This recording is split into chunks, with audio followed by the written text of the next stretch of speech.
Hi there, my name is Becky Miller and I'm a certified yoga therapist. I come to you each week or so with a tip to help you live healthier and happier.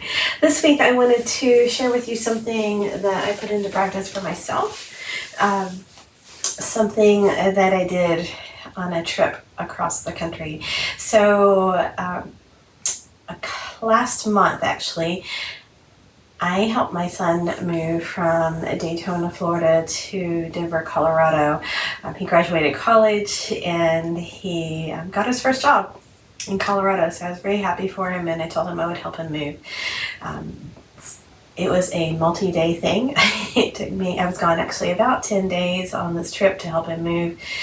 Everything from packing up where he was to unpacking in Colorado. And as you can imagine, there's a lot of physical activity involved in this, but at the same time, there's a lot of sitting. I helped to drive all the way across the country. He drove one car and I drove another. And so we were each driving all the way across. I drove 2,457 miles during that trip. It was a long trip. But what I did that helped me so much, that's what I want to talk about today. And I'll backtrack a little bit. So I did a similar trip with my daughter when she graduated from college. She moved from Orlando, Florida to Albuquerque, New Mexico. And I also helped her move and drive all the way across the country. And when I got to Albuquerque, after we'd gotten everything into the apartment, I just felt horrible. It had been such an ordeal to get her there, all the driving. I wasn't taking care of myself, and my legs hurt, much of my body hurt. I just felt really, really bad. So I knew going into this with my son, it was a very similar trip. It was going to involve 3 hotel nights and lots of driving, and I did not want to arrive in Colorado the way I arrived in New Mexico. So I went into this with a plan this time and decided to put my own knowledge into practice. Something I tell clients all the time to do, I did for myself, and it made the world of difference. I'm so glad I did it. And so I arrived, I felt better, I was able to help him unload and get everything up into that second floor apartment and still be productive. Yeah, I was tired, but I did not feel as bad as I did in that first trip across the country. So what did I do that made such a difference? I truly believe this is what it was. Every night on that trip, I took about 20 minutes to put my legs up the wall. Usually I did it in my bed, and I just turned around and put my legs up the wall while I was laying in bed and let everything start to release out of those legs. So when you're driving long distances like that, extra fluid starts to pool in your legs, and that never feels good.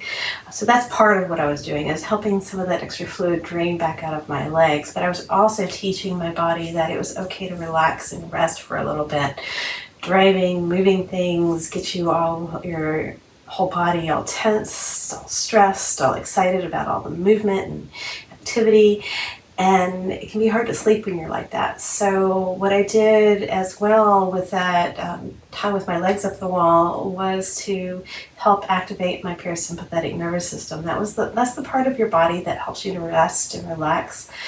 If you've ever been extremely exhausted but not able to sleep, that's because you haven't rested. A tired body that hasn't rested can have a lot of trouble sleeping.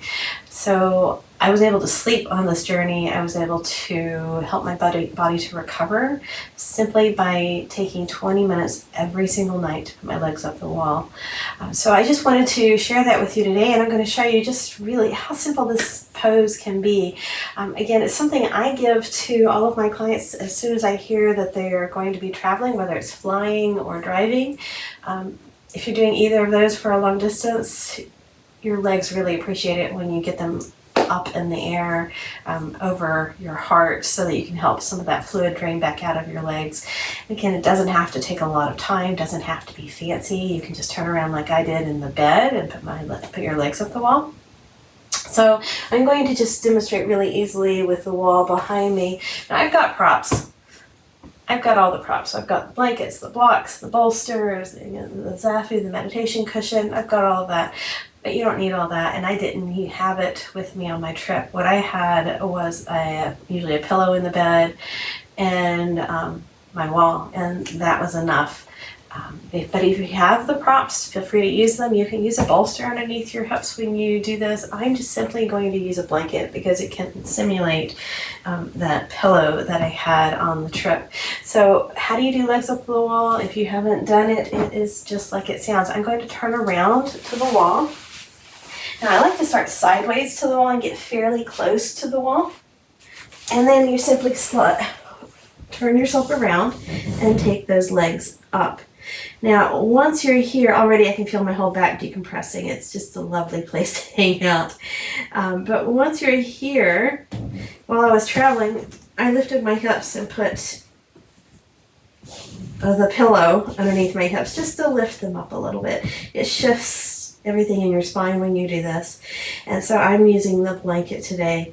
Now, if you're afraid you're going to fall asleep, if you fall asleep, that's fine. Don't worry about it. You will wake up. It's not a natural way to sleep for long periods, for sure. But what I did was I just set a timer and knew that I didn't have to do anything else while I laid here. I was able to just let my body decompress. You can listen to music. You can simply focus on breath. It's a time to do less. It's a time just to let extra fluid drain out of your legs so that your body can process it on out and you are not retaining all that fluid in the legs from the driving or the flying. And you just stay here. It's a lovely place. Sometimes I take my arms and reach them overhead. It's a nice shoulder opener at the same time. Doesn't have to be fancy.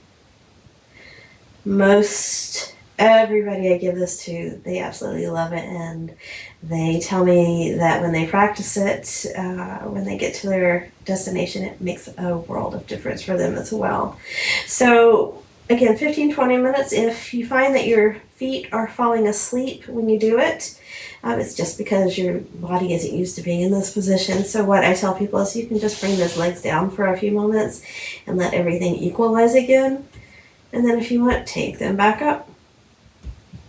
And as simple as that. Even if you only do 10 minutes of this, it still helps your body to recover from all of the travel.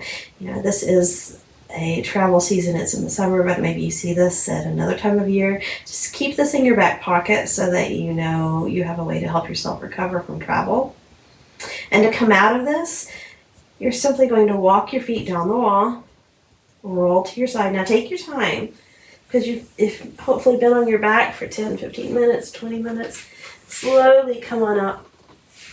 And I only was in that for a short period, and I can already tell my body shifted. My whole mindset shifted. Imagine what 20 minutes of that will do for you, help relax you and help you to sleep better. So keep this as a tool that you can use when you are traveling. Again, you don't need a lot of fancy props. It's just you and a wall. You can find those anywhere. And remember, it's never too late to live healthier and happier with these little tips. Just a little tweak can make a big difference in your life. So until next time, remember this trick when you're traveling. Until next time, I will see you soon. Bye for now.